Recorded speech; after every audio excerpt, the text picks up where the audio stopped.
Deep in the Sussex countryside, just a few miles from Midhurst, lies a community of Buddhist monks living behind an open door.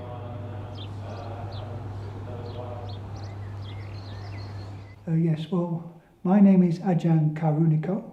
So Ajahn, the meaning of my name, Ajahn means like teacher, and Karuniko is the name I was given when I became a monk.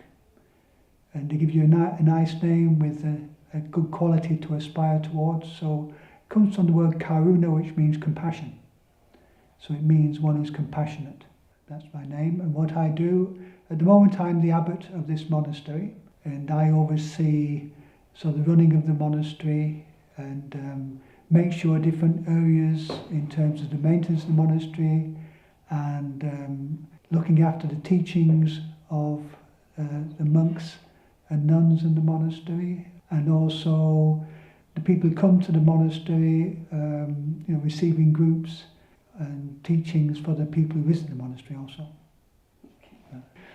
I always find with monastic life, you're giving up one level of happiness to realise what I would say a greater level of happiness. That comes to more the meditative life and the insights that come from that. So, in my way of thinking, I gave up a lesser happiness for a greater happiness. At the time of the Buddha, there were some people who were pretty high developed in their spiritual path, and they had very quick enlightenment. But I guess for most of us it's hard work. Because our conditioning is so much in being goal-oriented, being very ambitious or anxious about what we are doing. And so that adds a lot to our suffering and where the heart doesn't feel free. So it's really more a question about stopping and looking this way. What drives me? How do I actually contribute to my dissatisfaction? In Pali, this scripture of Theravada Buddhism, it's called dukkha, often translated with suffering, but it's more the kind of underlying unsatisfactoriness of life, where we struggle always against, to make things better, to look better, to feel better. So it's a slow awakening, and eventually the liberation, you can feel it by the fact that you suffer less and less and less and less. So it's more a path towards happiness. Well, there's a lot of, when you become a Buddhist monk, you take on a lot of rules, 227.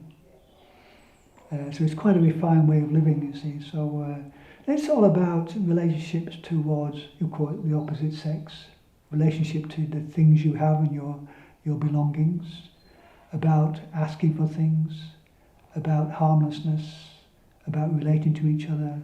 So it's quite an involved sort of discipline. And that's why you have 2 years as novice, so you really get to know about the rules, the rules that you follow as a Buddhist monk. So who I am? I'm what is called a samanera, novice monk. And I'm assisting senior monks, which is kind of a tradition that we carry that comes from the Buddha's time.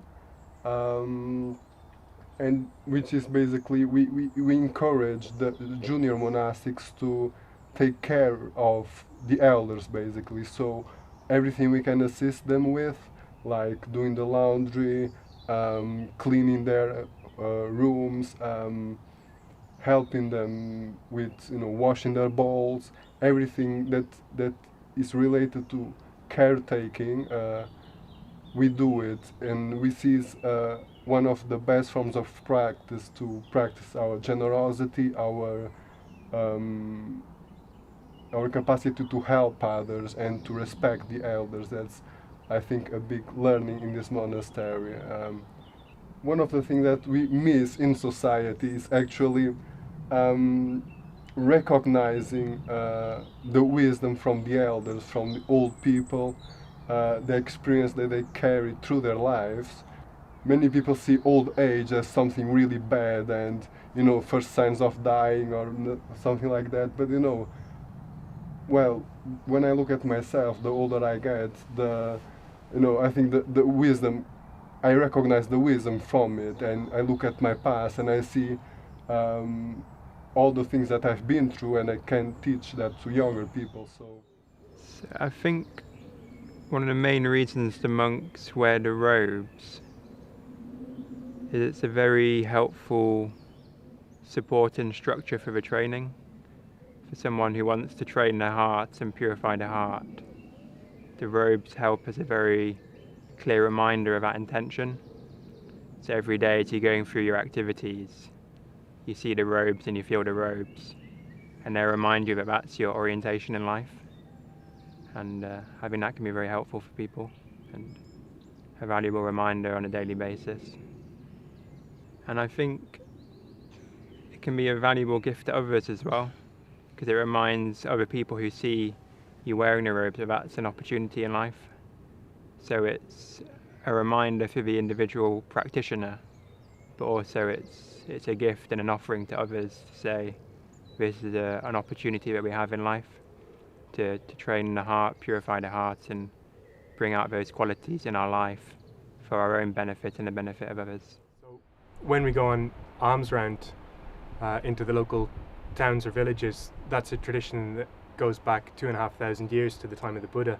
And in India at that time, the Buddha would go on a morning alms round into a town or village and collect some food, and then he would come back to where he was staying in a forest or a park nearby, maybe spend the day practicing meditation, and then in the evening people from the village or the town would often come and approach him and ask him for some teachings.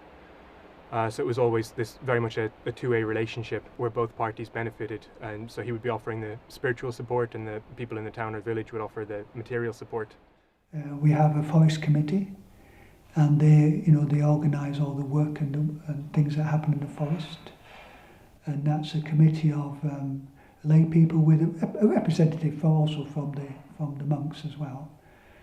And then we have a couple of friends who organise all the garden work around the house here, because of course, I say we can't damage plant life, and we could advise in terms of plant trees or do this there, but we're not allowed to actually damage plant life. Yeah, my name's Alan. I'm the caretaker at the monastery, and I moved in January during the winter retreat. I just knew I had to change something in my life. It just wasn't working. So I was just having a normal life, relationship, job, mortgage, and I just knew I wasn't happy. And then I stayed for 3 nights, went away, and within 2 weeks I wanted to come back again and spend another few days. And I came for the second visit, and on the day I arrived, the maintenance manager handed his notice in, or sorry, the maintenance man handed his notice in. And the next day I was asked if I was interested in the job. And yeah, so I've now been here for 3 months, meditating twice a day, following the same routine that the monks follow, and then doing the day-to-day maintenance around the monastery and the other buildings. I'd recommend it to anybody, even if you're not Buddhist. As I said, I mean, I'm still fairly new into Buddhism, and just being here, I think, just gives you, even if you come for a 3-day stay, just 3 days out of the world, just switch the phone off, turn the TV off, come and do a bit of meditation, and just as I said, be in these surroundings and just try and switch the mind off for a few days. I think everybody should just come and give it a go. This closed community always has its door open to anyone who'd like to take a step back from their busy day-to-day life and appreciate the environment around them.